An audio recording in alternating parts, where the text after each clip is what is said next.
I just want to begin by saying thank you, Henry, and the Center for inviting me to this project. It's my pleasure to be here with you. Although it's still in a very early stage about this research, and in fact, I've only been doing this research for 5 months.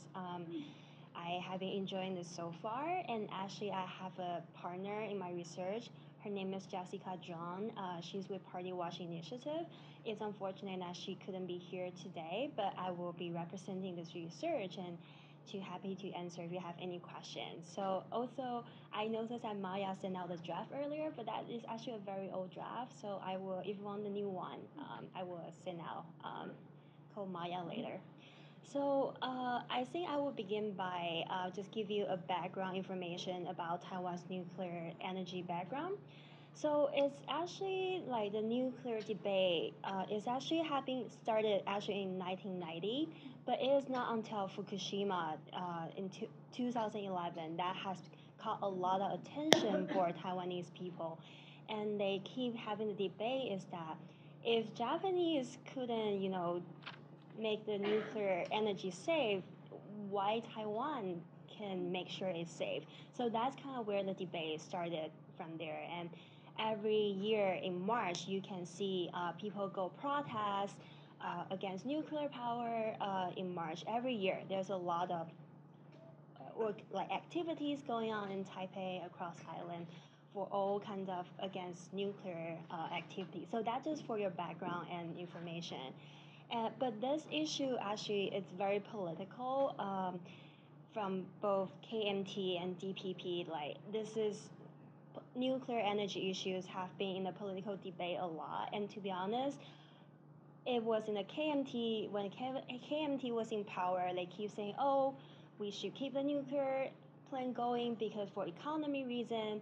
And now DPP is in place. But last week when they restart the nuclear, trying to restart their nuclear power plant reactor 2, the KMT was saying, "Oh, no nuclear." So is that actually like a reasonable debate? I'm not sure, but I'm pretty sure that pretty much all kinds of nuclear energy policy debate have been very politicized in the island, and there's need to be more space for rational discussion in this field. So right now, I'll give you a picture. So right now, currently, Taiwan has three nuclear power plants. One in Jinshan, Wanli. These two are in the north, and another one is in the south, called in Pingdong.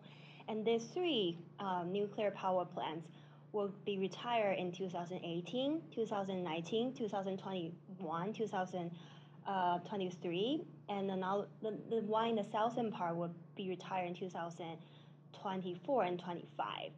And then they stopped the construction plan 4 in Longmen area actually last year. And actually, I think this March, President Tsai decided that they're gonna shift those nuclear fuels back to the United States within 3 years, and they'll divide it by 8 kind of timelines.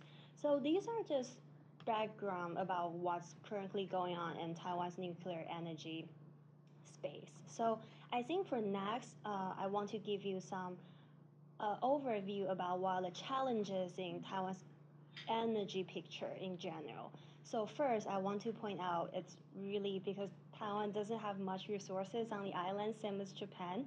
So 98% is the energy is actually imports, and actually 50% on oil, 29% on coal, 14% gas, nuclear 6%, renewable 1%. And most of the coal Taiwan get from is from Australia and Indonesia. Oil get from Saudi Arabia, and LNG gas from Qatar. So just think about this situation. It's really Taiwan doesn't have much, and it's really highly dependent on the international market. So it really depends on what's out there, the price fluctuation, and there's a China factor there. I will probably talk about later. And second is the economy stability. And if you know a little bit about Taiwan, you know Taiwan has very vibrant semiconductor industry.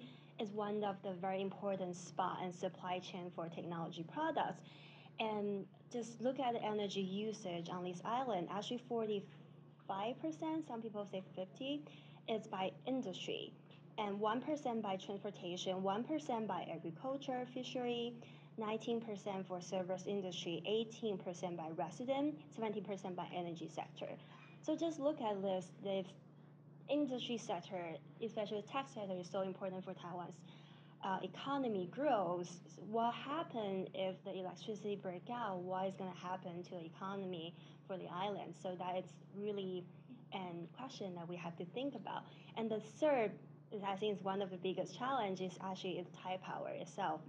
With the monopoly nature, it just since the Zhang area, they have been in place as a monopoly. So maybe that's why the electricity price is so cheap in Taiwan. So I just want to provide you some data here. Actually, according to IEA's report, Taiwan's household electricity price is 8.8 cents in USD, which is the second lowest in the world behind Mexico, and pretty much similar in the industry electricity price too.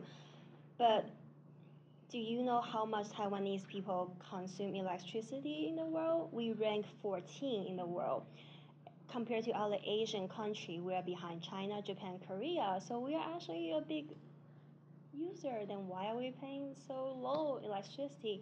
So that comes to a question about, is there more, do we need to do more in actually manage the consumer demand side? Can we make them to be more aware of to use energy more efficiently? So there is something to think about. And the other thing I want to point out more technically is that actually, according to Thai Power's data, the operating reserve rate under 6%, which considered is like a red flag for electricity market, was 1 day in 2013, 33 days in 2015, and 104 days in 2017 last year. So if you read the news last year in August, there was like a big electricity broke out in Taipei. Actually cost 6 million households to out of power one night. It cost the economy to lose $3 million. So that's not a small number. So these are all the challenges here. How can we do better? And what's the new policy that President Tsai proposed? So just these are the challenges, and I'm gonna try to break through what is the current goal we have and what's the future number that she proposed. So let's start from nuclear. So right now, nuclear is comprised 12% of the electricity generation, and Thai, the new policy, wanted to go to zero, which is the main thing we discussed today. And as I pointed out before, nuclear policy today is very politicized in Taiwan. And actually this month, the Taiwanese government approved that the second nuclear power plant reactor number 2 to resume power generation again. And suddenly, like, people go on protest, and people think, you say that you don't want any nuclear, and then why do we restart this? And I think this is people's reaction, and I think that from my understanding is that maybe it's really because the nuclear plant is, after maintenance, is going to go to okay. Is that okay to restart?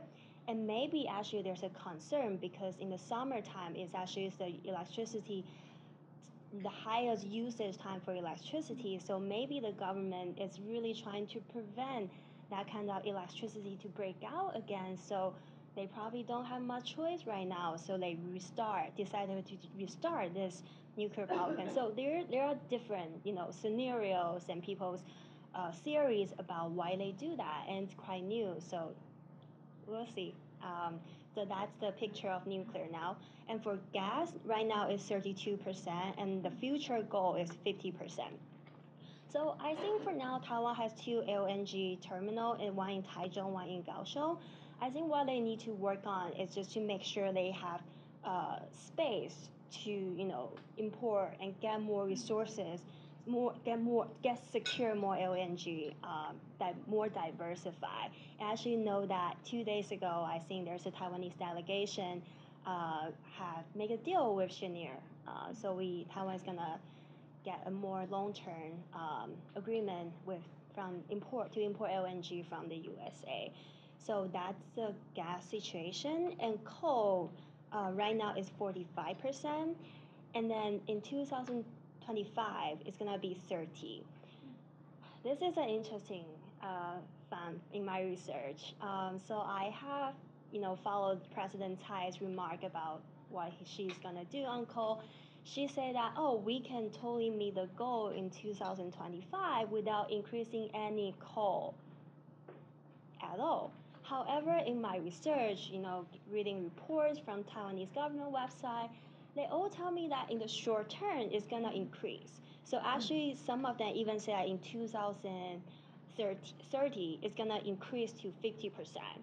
This is pretty much like what other countries are doing in the world. If you want to pave the way for renewable energies to thrive, to mature, short-term pain, you're just gonna probably have more emission using coal in the short term. But I think this from probably Taiwanese government is not being honest enough to the people, because I really see a lot of data and is suggesting that more coal is gonna increase. And actually in May, Taiwan's EPA approved a new coal-fired power plant somewhere near Taipei.